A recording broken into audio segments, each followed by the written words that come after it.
What is there that you know you need to do, that you want to do this, but for some reason or another, you've been holding back? For some reason or another, you just have not been able to work through the procrastinating or putting it off or justifying, and you know you ought to do this. You really want to do this, but you don't know why you haven't done it. There are times when you're looking at it and you say, I know I need to do this, but I don't feel like it. I don't want to do it. You'll know 1,000 people, at least over the course of your life. And they'll know 1,000 people each. And that puts you one person away from 1,000,000. And two persons away from 1,000,000,000. And so that's how you're connected. And the things you do, they're like dropping a stone in a pond. The ripples move outward.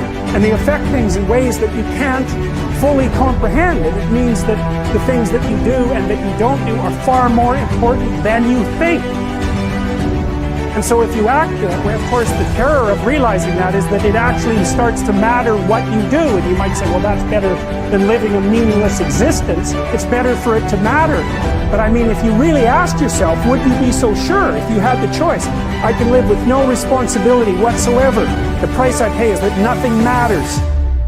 Or I can reverse it and everything matters. But I have to take the responsibility that's associated with that. It's not so obvious to me that people would take the meaningful path. There's always going to be a reason to wait. There's always going to be a busy schedule. There's always going to be something unexpected that happens. It's always going to be that way.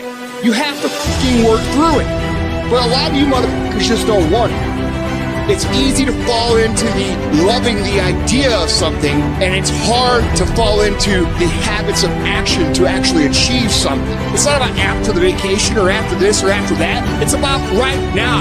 Now resolutions are the only thing that give results.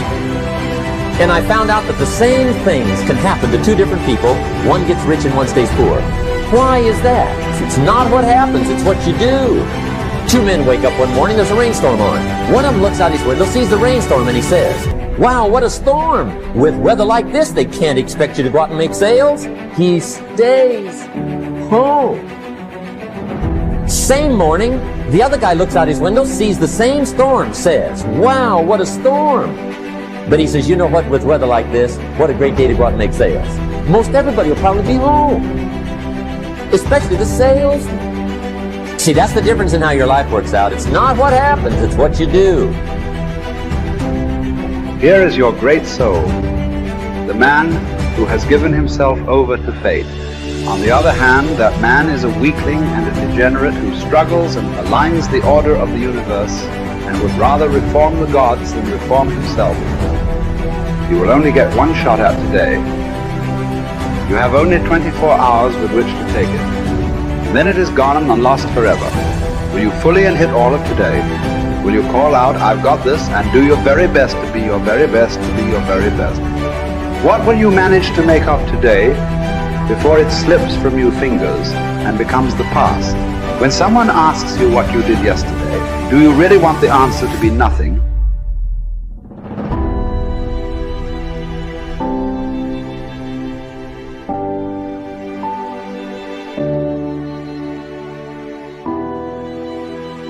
It is not that we have a short time to live, but that we waste a lot of it. Life is long enough, and a sufficient generous amount has been given to us for the highest achievements, if it were all well invested. But when it is wasted in heedless luxury and spent on no good activity, we are forced at last by death's final constraint to realize that it has passed away before we know it has passed.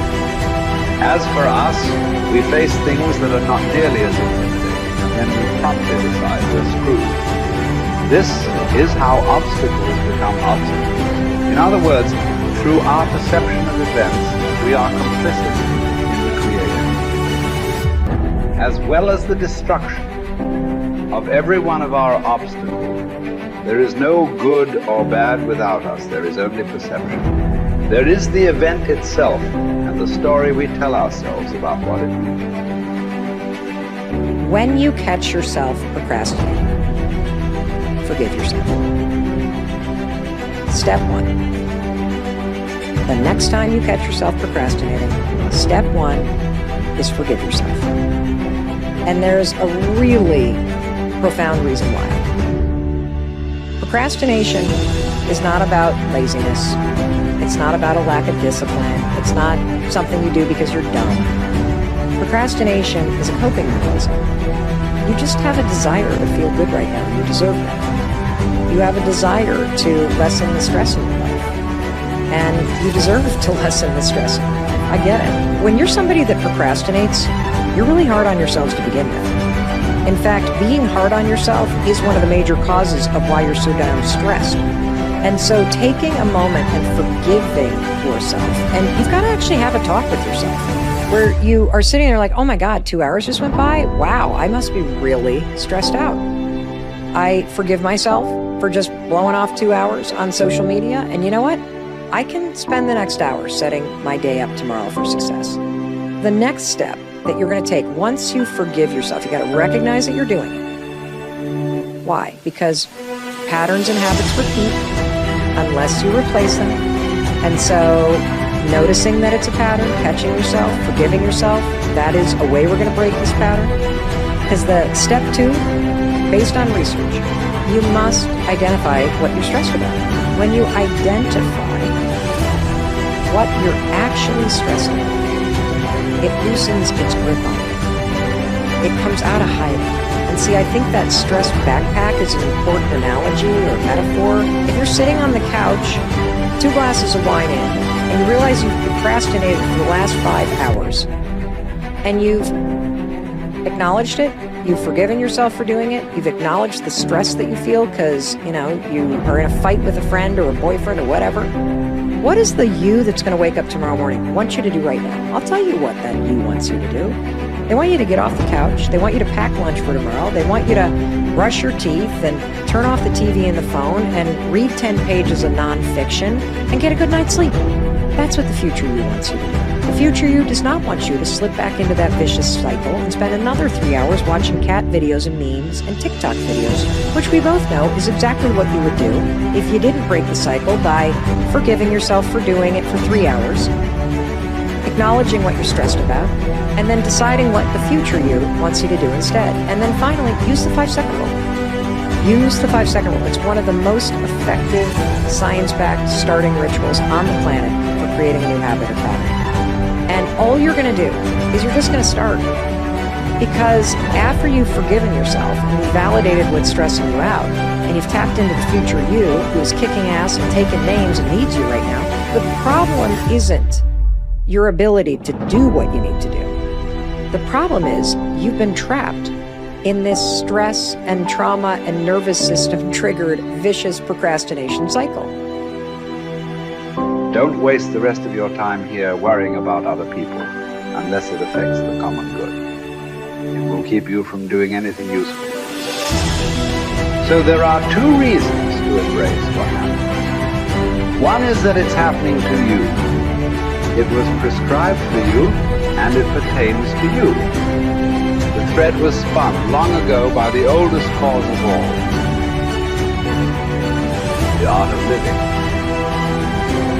Is neither careless drifting on the one hand nor fearful clinging to the past on the other. It consists in being sensitive to each moment, in regarding it as utterly new and unique, in having the mind open, wholly receptive. When you start to lose your temper, remember, there's nothing manly about rage. It's courtesy and kindness that define a human being, and a man. That's who possesses strength and nerves and guts, not the angry whiners. People seek retreats for themselves in the countryside, by the seashore, in the hills, and you too have made it your habit to long for that above all else. But this is altogether unphilosophical. When it is possible for you to retreat into yourself whenever you please, for nowhere can one retreat into greater peace or freedom from care in one's own soul. Especially when a person has such things within him, he merely has to look at them to recover that perfect ease of mind. And by ease of mind, I mean nothing other than having one's mind in good order. So constantly, Grant yourself this retreat and so renew yourself, but keep within you concise and basic precepts that will be enough at first encounter to cleanse you from all distress and to send you back without discontent to the life to which you will return.